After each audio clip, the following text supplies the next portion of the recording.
राधे राधे। हरे कृष्ण। फाल्गुन मास के शुक्ल पक्ष में आने वाली एकादशी आमलकी एकादशी कहलाती है। इसका पालन करने से भगवान श्री विष्णु की अपार कृपा प्राप्त होती है और पूर्व जन्म के समस्त पापों का नाश हो जाता है। मनुष्य अपनी आध्यात्मिक यात्रा में तीव्रता से प्रगति कर सकता है। इस एकादशी पर आंवले के वृक्ष की पूजा की जाती है। आखिर इसका क्या महत्व है, आइए जानते हैं इसकी पौराणिक कथा। एक समय महाराज युधिष्ठिर ने श्री कृष्ण से पूछा, हे मधुसूदन, फाल्गुन मास के शुक्ल पक्ष में कौन सी एकादशी आती है और इस व्रत का पालन किस प्रकार करना चाहिए? तो इसके उत्तर में भगवान श्री कृष्ण कहते हैं, हे धर्मनंदन, प्राचीन काल में यही प्रश्न राजा मानधाता ने अपने गुरु वशिष्ठ ऋषि से पूछा था। उन्होंने जो उत्तर दिया था उसी का मैं पुनरुच्चारण करता हूँ। ध्यान पूर्वक सुनो। ऋषि वशिष्ठ ने कहा, फाल्गुन मास के शुक्ल पक्ष में आने वाली एकादशी को आंवले की एकादशी कहते हैं। जो व्यक्ति इस व्रत का पालन करता है उसे जीवन के अंत में वैकुंठ या विष्णु लोक की प्राप्ति होती है।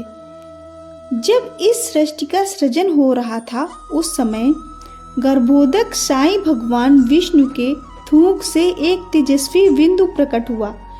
वह बिंदु पृथ्वी पर गिरा और उसी में से एक वृक्ष की उत्पत्ति हुई।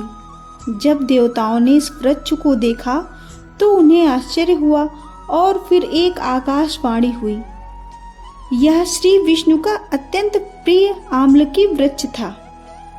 जो भी व्यक्ति आज के दिन यानी इस वृक्ष की उत्पत्ति के दिन उसकी पूजा करता है उसे आध्यात्मिक प्रगति की प्राप्ति होती है।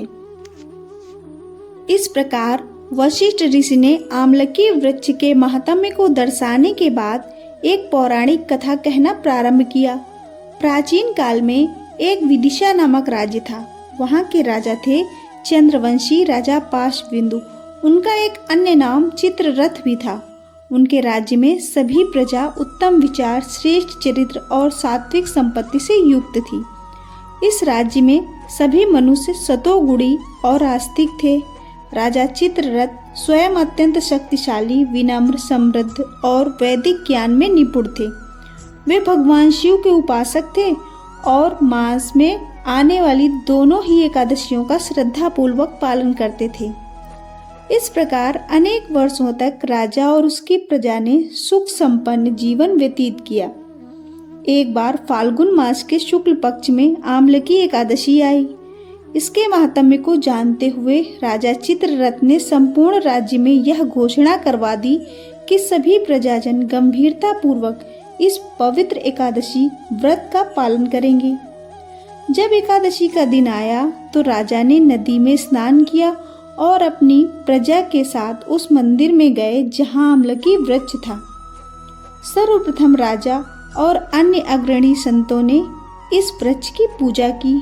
उसे जल, उत्तम छत्र, स्वर्ण, हीरे मोती, सुगंधित धूप, दीप और नैवेद्य अर्पित किया और फिर भगवान श्री हरि से प्रार्थना की। उसके बाद सभी प्रजाजनों ने भी उस वृक्ष की पूजा अर्चना की। उस दिन संपूर्ण रात्रि राजा और प्रजा वहीं उस वृक्ष के पास जागरण करते रहे और उन्होंने भगवान श्री हरि विष्णु की दिव्य कथा का श्रवण भी किया, भगवान के पवित्र नामों का जाप किया। अब इस पूरे कार्यकाल के दौरान उस स्थान पर एक शिकारी आया। यह शिकारी अत्यंत क्रूर और पशु हत्या जैसे अनेक निंदनीय कार्यों में लिप्त रहने वाला था। संपूर्ण दिन की थकान के कारण वह भूखा प्यासा एक पेड़ के पीछे बैठ गया और पूरी रात वह राजा और प्रजा द्वारा किए जा रहे विधि विधानों को देखता रहा और हरि कथा का श्रवण करता रहा। जब सूर्योदय हुआ तो राजा और प्रजा ने अपने एकादशी व्रत का पारण किया और अपने राज्य में वापस लौट गए। शिकारी भी अपनी झोपड़ी में वापस आ गया। समय का चक्र चलता रहा और आखिर एक दिन शिकारी के जीवन का अंत समय आ गया। उस शिकारी ने आजीवन तो अनेक पाप कर्म किए थे, लेकिन सिर्फ उसने एक बार आंवलकी एकादशी के दिन अनजाने में ही भूखे प्यासे रहकर उपवास किया और जागरण किया तथा हरि कथा का श्रवण भी किया। बस उसी का फल उसे यह मिला कि उसके सारे पाप कर्म नष्ट हो गए। अगले जन्म में उसे न सिर्फ मनुष्य जीवन मिला अपितु वह एक समृद्ध राज्य का राजा भी बना। इस जन्म में उसने जयंती नामक राज्य के राजा विदुरथ के पुत्र वसुरथ के रूप में जन्म लिया। अपने पिता की मृत्यु के बाद वसुरथ राजा बने और उन्होंने संपूर्ण राज्य पर सुखपूर्वक शासन किया। राजा वसुरथ अत्यंत शक्तिशाली, बुद्धिमान और भगवान श्री हरि के परम भक्त थे।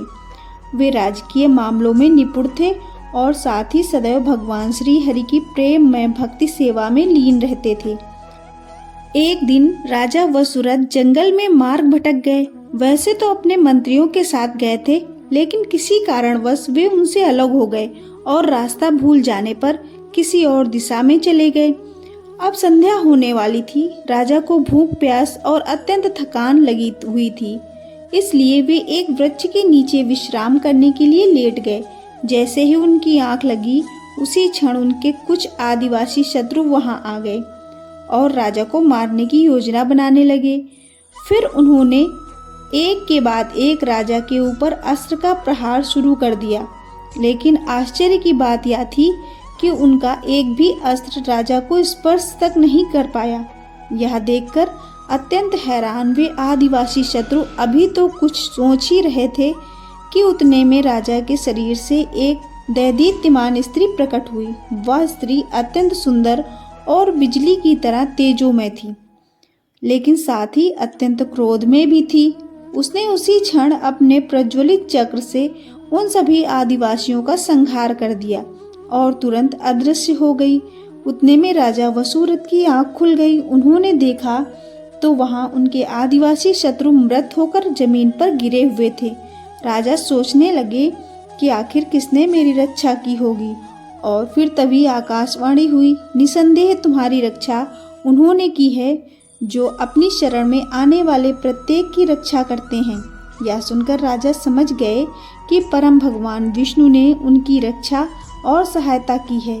यह जानकर वे भक्ति भाव से अभिभूत हो गए और अंत में इस कथा का समापन करते हुए वशिष्ठ मुनि ने राजा मानधाता से कहा कि हे राजा, जो भी व्यक्ति इस अत्यंत पवित्र आमलकी एकादशी का पारण करता है वह निसंदेह परम भगवान श्री विष्णु के परम लोक को प्राप्त होता है।